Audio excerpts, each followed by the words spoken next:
Leadership Matters. This is a podcast hosted by me, Steve Parker. It's a series that brings a fresh perspective to leadership, motivation, and how to succeed by talking to a diverse range of CEOs, business managers, and world-class talent. We also offer some personal tips to help you in your career. Each episode aims to provide a snapshot into the life and philosophy of some of Taiwan and the world's most successful leaders, and to find out more about why leadership matters. I'm talking to Joe Lai today, and Joe has a very interesting background. Joe started off life as a healthcare professional before moving into the business world. He started up his company Starfish, which is a PR and events company. He started that with his wife in 2003, focusing on the luxury area. Joe brings an interesting perspective today, talking about both his personal journey of moving from healthcare into business and how that has helped him be a better business person, but also how things that may be undervalued today, like experience, processes, SOPs, these sorts of things, can be implemented and add value to your company. Generally, a lot of the people that we talk to here, they go to university, go to business school, they go into business. The industries might change, but generally they are business focused kind of all the way through. You're a little bit different. You started out in this caring role, and then you've moved into this, I call you a business mogul. Where was this transition? How did this happen? I was always pretty sure that I wanted to get into healthcare. If you go back in time, in the 90s, there's something that was really interesting that happened in the healthcare system, which was the rise of the HMOs. So a lot of the insurance companies were not paying. So a challenge came about for a lot of the healthcare providers and hospitals, and how do we promote ourselves? So I decided to go back to get an MBA in marketing. So this is a super interesting point, because I actually have a theory, is that no matter what you do, everything ends up coming down to marketing.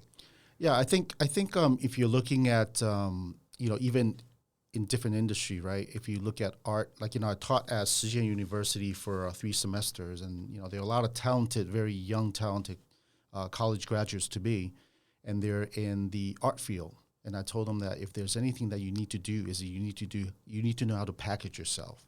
You might have a lot of talent, but if you don't know how to express your talent, then essentially you have a good product that you don't know how to sell. You're in a really interesting position because you've spent a lot of time in the States, and then you've come back to Taipei, which is, it's an international city, right, but it's not New York. Right. There's a different way of doing things. That's correct. How did you find that adjustment when you came through? Very difficult. Honest, I like that. Yes. New York is as one of my professors in MBA put it, kind of like a big pond.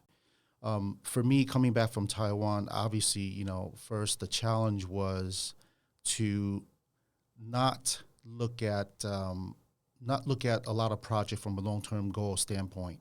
It's more short-term goal oriented. You have to make that adjustment because this market is, despite the market is very, is smaller than the States, it's very fast-paced, and people are always adjusting. In Taiwan, I would have to say a lot of consumers here are very early adapters, combining, lifestyles with maybe fashion or interests. Yeah. You talked about the US and how the US was, faster paced. There's all sorts of things. Then you come into Taiwan and said, well, actually, here in Taiwan, we're moving faster in a different way. Yes. We're adopting things earlier. That's correct. How does a place like the US, and again, you can compare this to a company, right, how do you think a company or a country can protect itself from losing its competitive edge?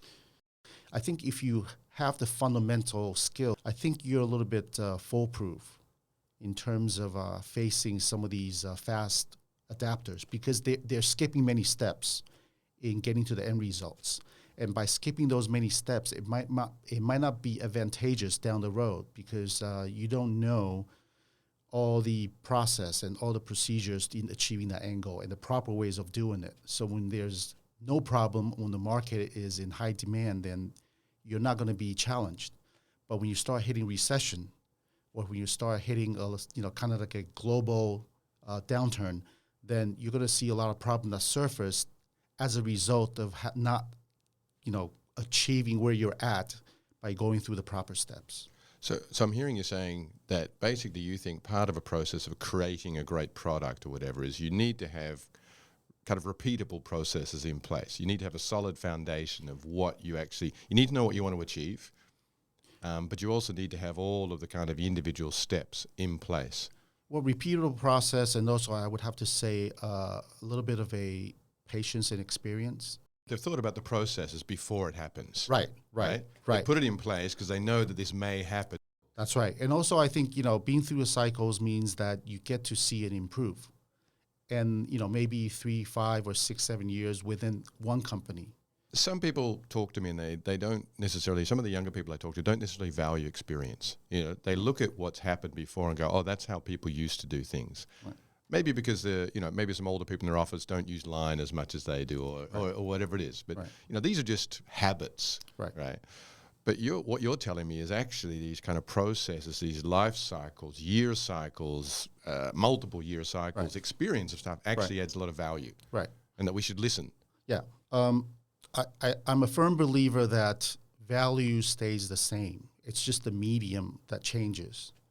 So when technology improves, it's just the medium, how you communicate and how you deliver changes. For example, in the 90s, obviously, if you're looking at marketing, a lot of traditional marketing, television, radio, billboards, and then you start going to, after the change of the millennium, a lot of people come out and say that, we're bloggers. Bloggers was almost like a new type of career that never actually existed before, But then again, you look at what happens after 2010, bloggers seems to be a passing phase because now people say that, we're kind of like, vloggers, because YouTube, early adapters or Facebooks, so people start coming up with different terminologies in defining who they are. But at the end of the day, if you look at it, they're still delivering information, right? Right. Just from a different perspective. So this is, again, a super interesting point. Yeah. Marketing and promotion hasn't changed. Right. The medium has changed. That's what I'm hearing you say. Right. Right? The values, people want to hear information. It's just a question of where they get it from, who they believe, or the processes. Right. Delivery of information now. We're doing podcasts. Podcast is one of the highest rising medium in Taiwan right now. Right. Growing something like 200% every year. Right. Number of listeners, right? But it's just a medium to deliver information. That's right. Replacing and or complementing something else. That's right. Right? Complementing newspapers or whatever. Right. Right? So you're in the game of promotion. You do a lot of PR work. You do a lot of events and things like this. Right. Let's have a quick chat about this because, that hasn't changed. People are still delivering things like this. But has anything about your particular industry, the stuff that you do now, these high-end luxury events, has anything changed in the way that you've just described? Okay. The changes, I have to say, in the last couple of years has been quite accelerated. And I have to say that's partially, well, I shouldn't say partially, it's majorly contributed by COVID. We're going to talk about COVID, right? Yeah. And now a lot of things now are being transformed into the digital realm, right? Technology, and for whatever it's worth, people are talking about, using all these technological advances to deliver your message. But I think ultimately, marketing, I have to say, is supported by sales, right? So at the end of the day, yes, a lot of the events are skewed towards how can we, create more turnover or value that transform into, sales numbers. So there's a rising trend, obviously not, I would have to say that's also even started pre-COVID, is the key opinion leaders, people who have influence powers. And when I say these key opinion leaders, I tend to separate them from, bloggers or vloggers, because bloggers and vloggers making money is almost a end result. You become a blogger, you become a vlogger because you want to make money. Key opinion leaders usually are already successful in their own domain, but they have influence powers that might generate a different type of wealth. Okay, so that's my differentiation in the definition. So with these key opinion leaders, they have influence powers among their social circle. So if there's a leader, let's say within a circle, that adapt to a new product or to a new service, to a new software, everybody within that circle adapts to that. And a lot of that is not you can't really promote it through traditional media. So that's been a bit of a change from what we say, using traditional media as a platform to using people as a delivery method. Do you think this is, we're moving away from leadership now, we're moving more into kind of marketing, but this is very interesting. You're saying that it feels like you're saying something like people have moved away from a traditional kind of marketing and or sales approach where the company tells you the value of the product. Right. They're now listening to community leaders, right? These KOLs, as you call it. Right. Again, I think these people are what I would consider these people kind of like the brand ambassadors, right, of any type of company that actually enlists them in kind of whether it's endorsing or promoting them. But again, if you look at the fundamentals, it's still using fundamental marketing and PR tactics, right? Right. So the tools, right? Tools is the same. Right.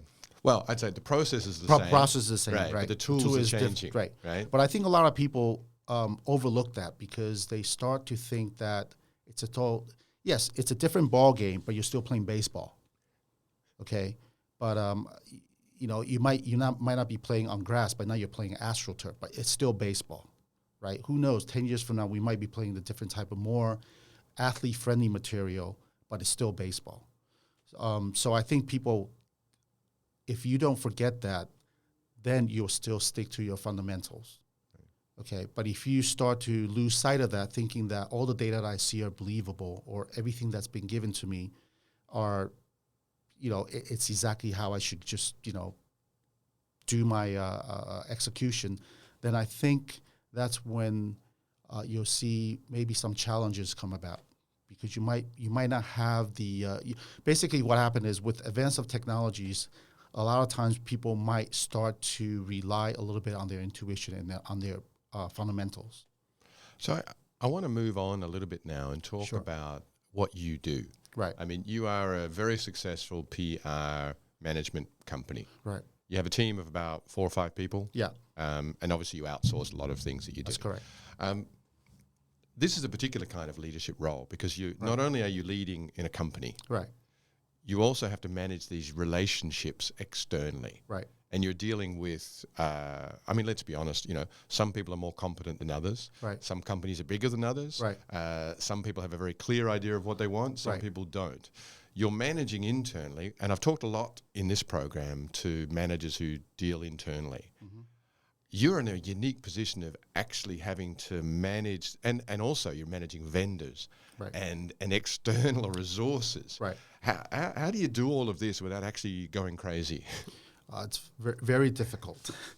I think through time, all the players have evolved.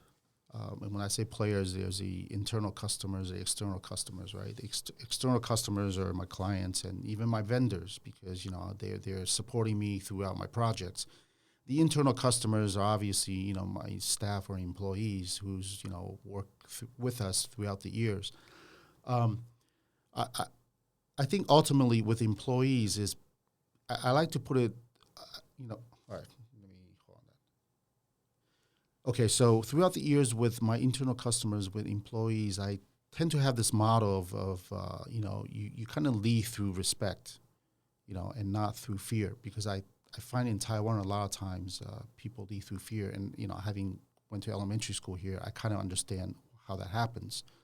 So when I say lead with respect is that if you earn someone's respect because they felt that whatever you've done is right and it's not being forced upon them, then they will kind of look up to you, right? But if you kind of tell them that, well, this is the way you should do it, no questions asked, then they'll do it while they're working for you. But, that's a different story. Working with customers, I would have to say that, one of the biggest changes has to come from within myself because, when we started this company, obviously I was in my 30s, and now that I'm in my 50s and my contact windows are not getting older. They're pretty much almost at the same age as when I started the company 20 years ago with my wife. The mid managers are still in their 30s, and maybe even some of the director levels are even younger than I am. So I really, try to spend a lot of times aligning interests, aligning what is it that they need to achieve.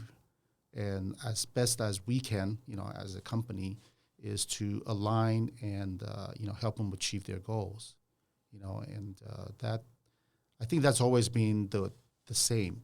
But again, I think if a contact window or somebody who I'm working with, going back to the process of fundamentals again, has more fundamentals, then it's easier to align because you have more overlap processes that you co-share. But so I think a lot of this comes back to clarity, right? Yeah, clarity. I mean, if you have, if you can lay out a clear kind of roadmap for Right. where you all want to be, Right. your staff, the vendors, the Right. external customers. Right. But I think throughout the years, I find it a little bit more challenging these days because I think, the global economy has changed. So that affected, obviously, my clients. Something that they want might not necessarily be, it could change anytime. It could change anytime because of global economy or even global geopolitical environment, right? With staff, I find that in the last, maybe 5 or 6 years, they're still very driven, but they seem to have less of a understanding of what actually is it that they want, what they want to achieve, where they want to be in life. And I don't know. I don't know if it's a global phenomenon or not, but I just think that they're a little bit more innocent in a way that they think, everything just kind of work out on its own. Is that options? I mean, is it because they've got options? I mean, is it if you go back 20 years or 30 years even in Taiwan, we're talking about Taiwan really, right? Right. 30 years ago in Taiwan, you probably had less options, right? You had to get a job, you had to make money, you had to survive. Are we in a more comfortable situation now? I think I wouldn't say that there's more, okay, if you're talking from a job standpoint, maybe there are more options. But if you're talking from what is it that you want in life, I think they're just not too clear. I would have to say that maybe 20 years ago, Taiwan, economy-wise, is still I would say, in a growing phase. If not, it still has not plateaued. So, if you work harder, obviously, you might reap more reward.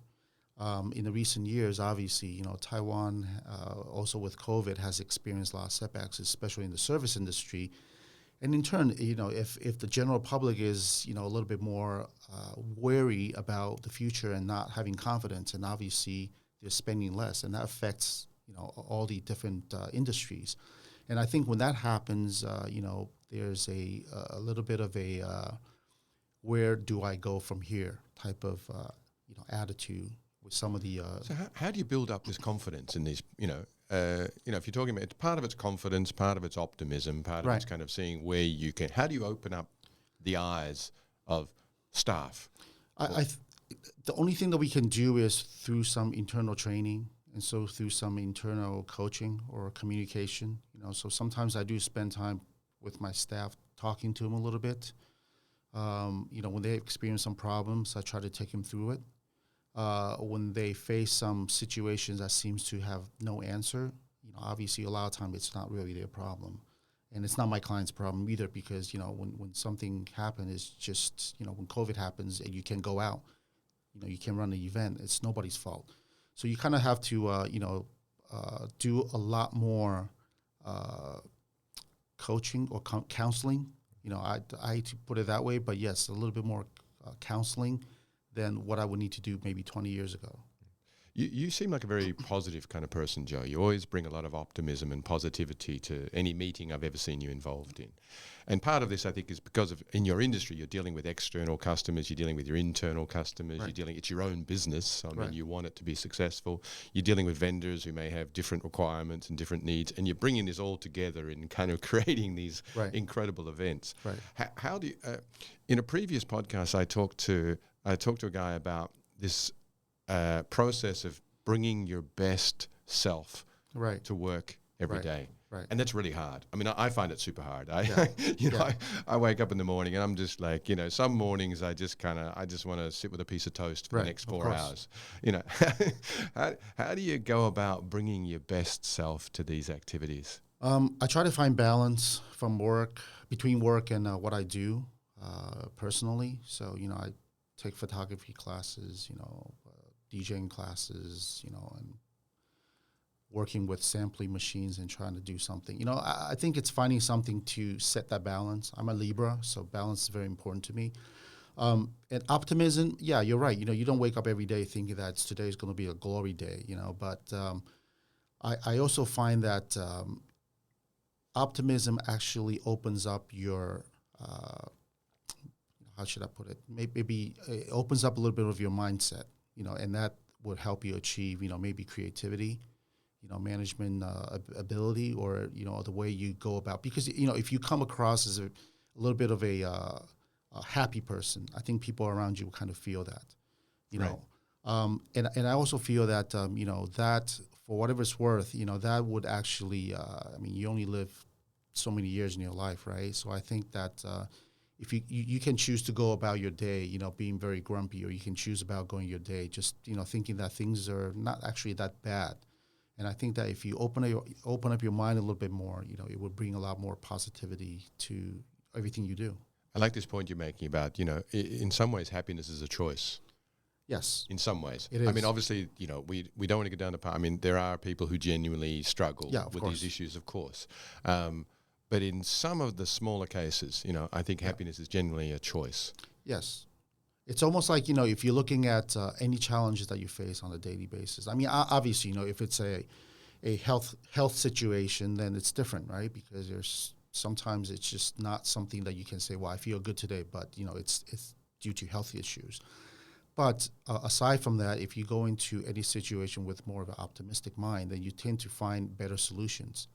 When you bog down on the negativities, then it affects it affects the way you judge things, and it affects the way you make judgments.